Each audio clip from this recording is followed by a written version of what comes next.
Welcome to the Americas 360 podcast. Get the inside scoop and the outside perspective on the latest developments from Canada, Latin America, and everywhere in between. Americas 360 is a production of the Woodrow Wilson International Center for Scholars. This is Americas 360, and I'm Wilson's Canada Institute Director, Christopher Sands, sitting in for your regular host, John Molesky. This program is brought to you by the world's #1 think tank for regional studies, and Americas 360 is a collaboration among the Wilson Center's Argentina Project, Brazil Institute, Canada Institute, Latin America Program, and Mexico Institute. Issues including poverty, inequality, social mobility, economic structures, rule of law, and standards of living all impact on how each of the Western Hemisphere's 38 countries responds to and integrates democratic practices. Democracy levels vary significantly across the region, where democratic transitions in some states occur alongside non-democratic riots and political overthrows in others. On December 9th and 10th, the Biden administration will host a virtual Summit for Democracy, an effort to bring together government, civil society, and private sector actors to mobilize an affirmative agenda for democratic renewal and to tackle democratic threats through collective hemispheric action. Additionally, Mexico, the United States, and Canada discussed the importance of making democracy a hallmark of our hemisphere during the North American Leaders Summit earlier in November 2021. The three amigos, so-called, reiterated their countries' commitments to democracy and their intentions to support democratic movements and transitions across the region. However, rhetorical appeals to democracy do not necessarily translate into democratic action and preservation, especially in a region where multiple leaders' actions directly oppose their alleged commitments to democracy. Against this backdrop, exploring how elections, a critical democratic process, are being carried out and can help us glean the state of democracy in the region. Let's hear now from our experts. Latin America Program Director, Cindy Arnson. Hey, Chris. Argentina Project Director, Benjamin Gadan. Greetings, Christopher. Thanks, Ben. Brazil Institute Fellow, Daniela Campello. Hello, Chris. Hello, Daniela. And former Mexico Institute Director and current Wilson Vice President for Strategy and New Initiatives, Duncan Wood. Thanks, everybody, for having me here. 2021 has been a big election year in Latin America. Citizens will go to the polls at some point this year in 9 Latin American countries, electing presidents for 5 of those. Aside from the sheer volume of voters going to the polls across the region, what makes individual elections so notable this year? Benjamin, can I turn that over to you? Sure. I think the total number of elections, as you've indicated, is significant for the region. The fact that elections are being held in the middle of a pandemic is significant. The fact that they're being held at a time of broad anti-incumbent fervor in the region is significant. And the fact that there are elections still, despite, a long period of democratic backsliding, is significant. We could talk about the quality of the elections, and some of them clearly are a sham, just putting on sort of the very most superficial showing of democracy to hide a dictatorship in plain sight. But I think there are counterexamples as well that we can get into that provide, to me at least, some sense of optimism that at least procedural democracy has survived so far in Latin America, despite a long period of public discontent and some real difficult public health and economic challenges. Cindy Arnson. Let me just jump in. It is an important beginning of another super cycle of elections. There will be important elections next year in the region as well, Colombia and Brazil. But I think it's really instructive to look at some of the public opinion polling. There is a Santiago-based firm called Latino Barometro, and also Vanderbilt's project LAPOP, which publishes the Americas Barometer. And even though people still call elections and elect their presidents and their legislatures, what's really notable in the LAPOP poll is that most people in Latin America, varies tremendously from country to country, but most continue to express low confidence in electoral processes. And that's pretty shocking, because if you look at sort of the minimum condition to be considered democratic, it's this sense that you hold elections and there is a real possibility for alternation. And in Latin America, for many decades, since the transitions to democracy, people have talked about the quality of democracy, the quality of the strength of institutions, all these other things. But the basic bottom line has been the integrity of elections. And still, we find that the processes inspire so little faith on average, again, with important exceptions. Daniela Campello? Yeah, actually, in my view, from all the trends that Benjamin mentioned, I think that the most striking pattern that emerges is the widespread victory of anti-incumbent, anti-system candidates, not only anti-incumbents. This is the case of Peru and Ecuador and Chile, where voters rejected the forces that structured politics in the last decade, like Correísmo, Fujimorismo, Concertación, and Renovación Nacional in Chile, to elect outsiders. The same thing happened in legislative elections in Mexico and Argentina, where the presidents lost massive support in legislature. So, I think that the same trend is going to remain for the elections of Colombia and Brazil next year, where Fujimorismo, where Uribismo and Bolsonarismo are set to lose. I think what makes this story interesting in Brazil, however, is that possibly the victory of Lula, if that happens to occur, will most probably lead to a process of reinstitutionalization of the country after all these Bolsonaro years. So in that sense, there's an optimistic note that Brazil was the first among these countries to elect a populist outsider, and maybe, again, the first to step back from this process. Fascinating. Thank you, Daniela. Duncan, how is the situation in Mexico? We know AMLO is recently in Washington. What do you see going into, I guess, the final years of AMLO's sexennial? It's actually a fascinating situation right now in Mexico because, of course, we have a president who has extraordinarily high approval ratings amongst the Mexican public. The latest numbers put him in the high to upper 60s, the mid to upper 60s.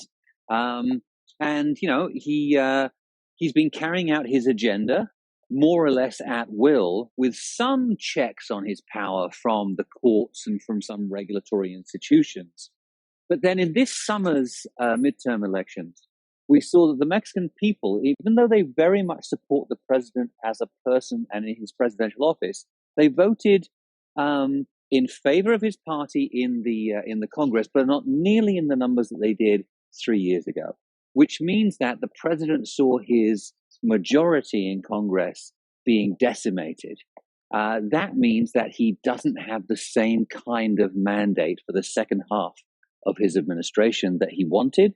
It means that he has serious checks on his ability to to change the constitution. And he's really now looking towards a strategy where he appeals straight to the people, directly to the people, going around the Congress. He has a referendum planned for March of next year, which is seen as being a referendum which will serve as a ratification of his presidency for the remaining 3 years, although officially it's about whether or not there should be a revocation of his presidency. But he's in a very interesting position right now. Mexicans have used democratic institutions to check the power of the ruling party, and yet they still love their president very much. Fascinating. Thank you for that, Duncan. Let me come back to you, Cindy. Why we see the candidates on far ends of the political spectrum have tended to gain traction more than centrist opponents that they have. Why are voters converging around political extremes rather than the center? And how is this phenomenon playing out across the region? Well, let's see. There are a lot of hypotheses. One thing I would say is that the political, the whole sort of number of candidates is very fragmented. And the centrist candidates can't agree on a single person to run, and that tends to favor extremes that can appeal to a solid political base on either the left or the right. And the fragmentation is really quite astounding. In a country like Colombia, I think there are still something like 50 or 60 pre-candidates for elections that will be held next May. So we're not that far off. And what explains the, I think that helps to explain it. Another thing that helps to, or that one needs to pay attention to, is that the polling does not necessarily reflect public attitudes. Because if you look at the person who was elected in Peru, Pedro Castillo, did not even register in the polls in the top 8 candidates, and yet he won in a runoff with Keiko Fujimori, where most Peruvians felt like they were voting for, the least worst alternative. And I think we've seen a lot of that given the polarization of the political spectrum. Benjamin, do you agree with that observation? Do you think that's what's driving people away from the center, just a fragmentation? I would never disagree with Cindy. That's bad for business and major risk taking. I would only add, if I could, to say that I think you've just had bad performances by governments of major traditional parties, and I think that helps explain it as well. When you've had a series of governments, including a transfer of power, and none of them have been able to sustainably improve economic conditions, you then open the door to these anti-system candidates that Daniela was talking about. And so, Latin America is struggling not just during the pandemic, but has been experiencing almost a decade of really slow growth, and in some cases, deep recessions. So it's pretty natural for voters to lose their loyalties to particular political parties that have been around sometimes for a century and become much more open to alternatives. Cindy Arntzen. Sure. Just to reinforce that point, the Latino Barometer poll that was taken, as much as possible in 2020, showed that fully 70% of Latin Americans, again, huge variations across countries, Uruguay, Costa Rica versus Peru or Ecuador, but fully 70% of people were dissatisfied with democracy, the way democracy was functioning, delivering in their countries. The other finding that they came up with was that political parties, if you ranked all of the institutions and measured the level of trust in those institutions, political parties were at the very bottom, something like 13%, versus the church that was at the top with over 60%. So, the politicians and parties have a long way to go to reestablish the confidence of electorates. And we can come back later to some of the reasons that is, but I don't want to take all the time away from Daniela. No, I absolutely agree. And I was going to emphasize actually that it's not this dissatisfaction with democracy tracks pretty well economic performance. So we know that when we are in bad economic times, people not only vote against the governments, but sometimes they want to vote against the system. And that's, I think it's a major concern, given that we don't see the end of this economic crisis yet. I think this is going to be a trend for next years. And as in the same way as people do not trust parties in Latin America, if you see the Latino Barometer, one of the institutions that's most trusted, believe it or not, is the military. And that, again, it's not a very good prospect for democracy in countries with a history of authoritarian rule. Benjamin Gadan. Yeah, I think interestingly, the Biden administration really seems to recognize the link that Daniela is pointing out, which is dissatisfaction with the quality of life, and so a loss of faith in democratic institutions and traditional political parties. There was an important speech by the Secretary of State in Quito just a few weeks ago, and then recently congressional testimony by the senior U.S. diplomat for Latin America. And in both cases, this link was addressed very frontally, which was you cannot only support the procedures of democracy, the institutions on paper, clean elections, and expect there to be a groundswell of support for democracy in countries where it's not delivering, where there's great suffering, increasing poverty, decreasing employment. So you really need to make sure these countries are growing sustainably and that people have a decent livelihood and have decent security. Then you can get the sort of public uproar when there's democratic backsliding. You won't get that otherwise. And so places like El Salvador and places like Mexico, as Duncan has described, you'll see populist leaders eroding democratic norms and still very popular. Because again, if they can address security, address economic inequality, it may be that populations are willing in the short term to overlook the democratic erosion. Duncan, let me bring you in here on this. And in particular, I wonder if you can talk a little bit about electoral violence. Mexico and I think Nicaragua and some others have seen an escalating level of violence recently.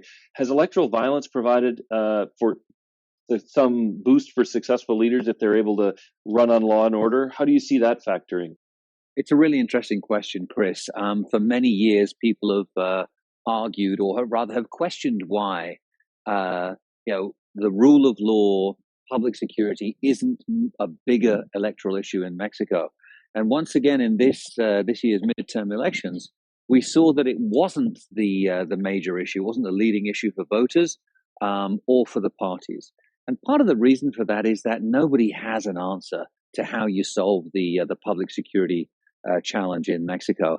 Many things have been tried, none of them have worked, and we're now looking at a 14-year period where the public security situation in Mexico has got worse and worse.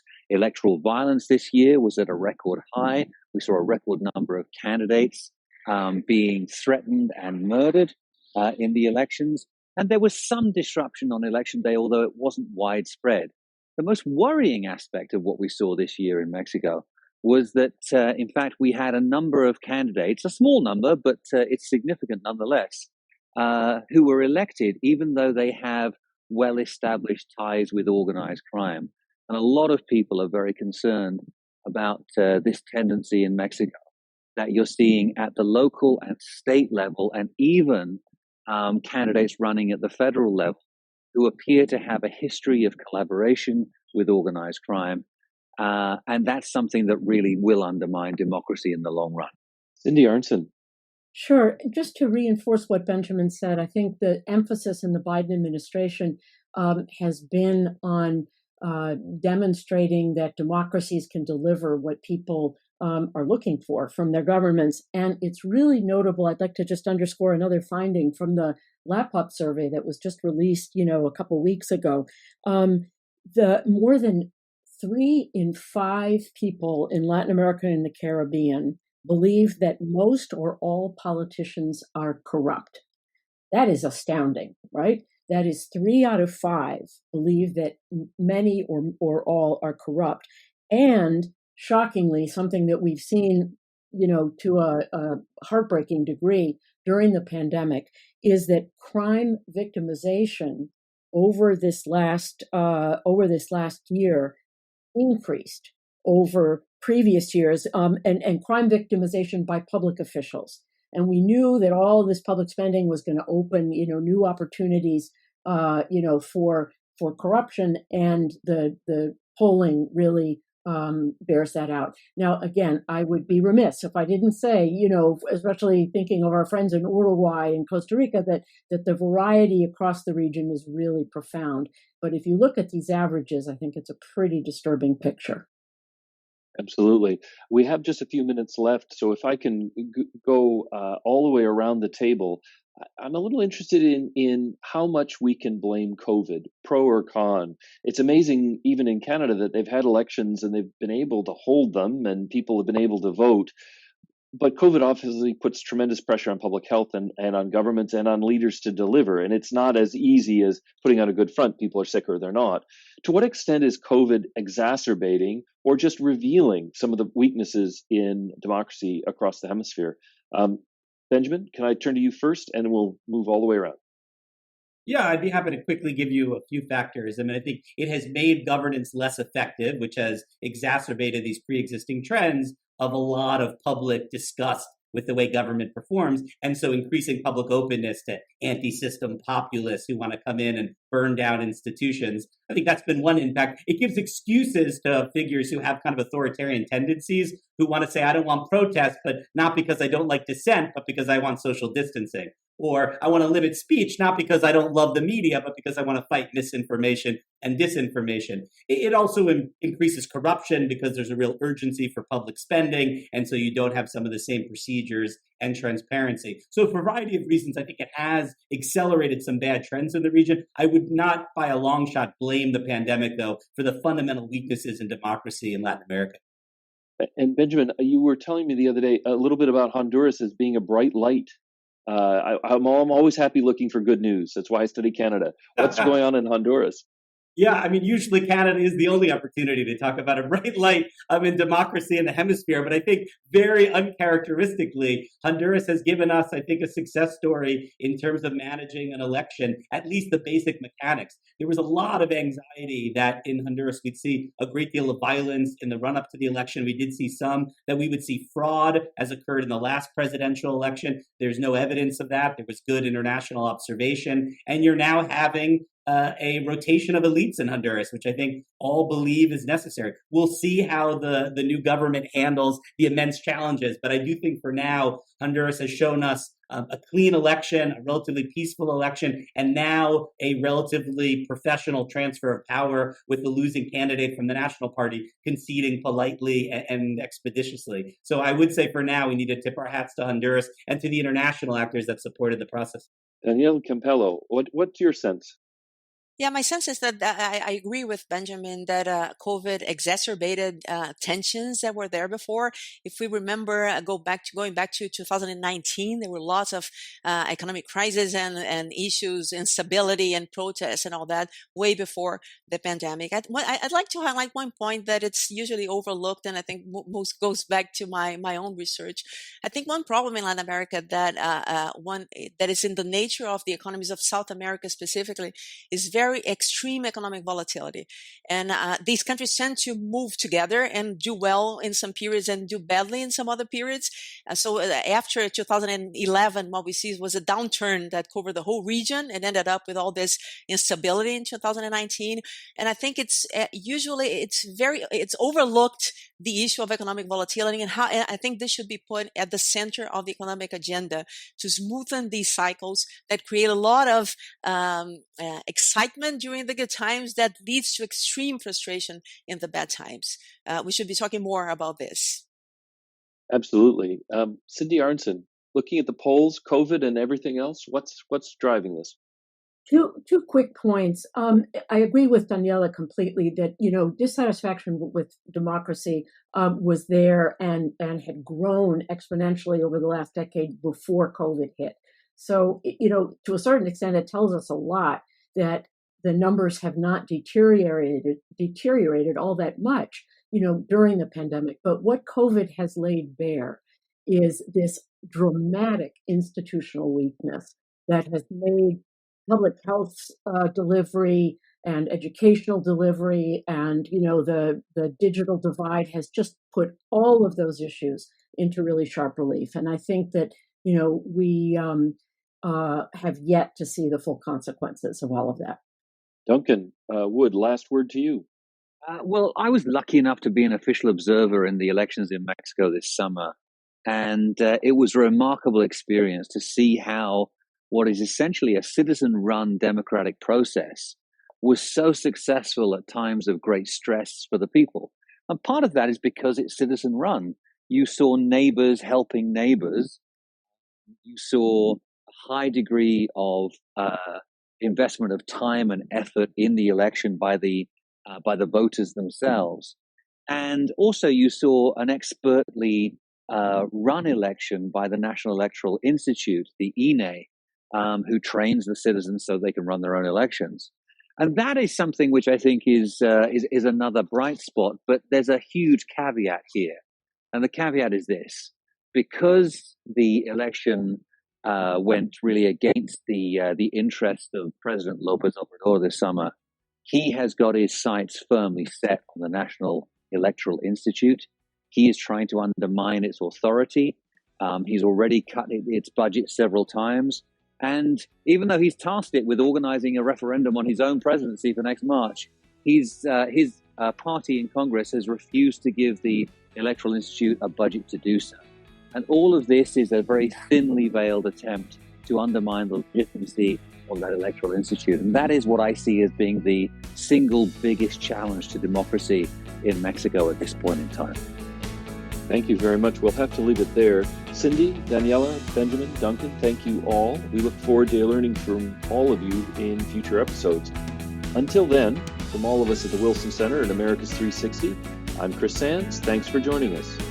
This episode of Americas 360 was produced by Oscar Cruz, Cecily Fasanella, Sam Kane Jimenez, and Zoe Reed, with the assistance of Barbara Sinati, Nina Elard, Ari Gandhi, Manuela Jimenez, and Noah Silverman. You have been listening to America's 360, a podcast about the innumerable ties among the nations of the Western Hemisphere. You can subscribe wherever you listen to your favorite podcasts. To learn more about our programs, please visit wilsoncenter.org. And please join us again next time for another episode of America's 360.